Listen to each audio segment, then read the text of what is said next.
So first in our code, we have all of our variables defined to where each pin goes on the Arduino. And we also have our remote setup at the beginning. And then as we continue down, we have all of our pins set up. We have all of our motor pins as output. The echoes for both distance sensors on the front of the robot are input, and the trigs for both distance sensors are output. Then we start our serial begin because eventually we will print the distances as well as the value of the receiver. So here we print the two distances which are used in our if statements down here.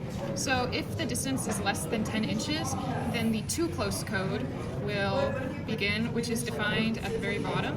So if it's too close, the robot will move backwards as seen by the left motor pin and right motor pin one being high and then the other motor pins being low. And then if we go back up, if the distance is greater than 10, then you will be able to use the remote, which is from this code up here, to press the different buttons to move it in different ways. For example, if you press the 1 button, it will move forward, and if you press the 3 button, it will move backwards. And so these numbers here are defined by this code down here, in which the integers of each motor pin is defined, and it depends on which button you press up here what it goes by. So that's the code.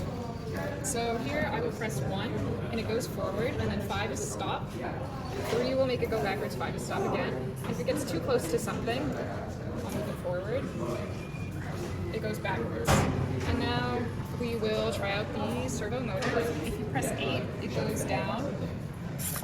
And then it delays so that the robot can move backwards and pick something up. And then eventually, when you press 9, after you've picked up the object, it will go back up.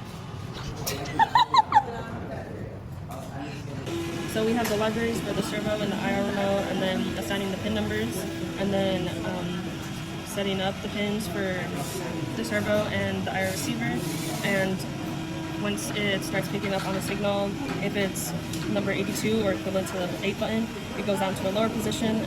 And if the signal is 74 or equivalent to the 9 button, it goes up to upper position, and then a resting position for any other number.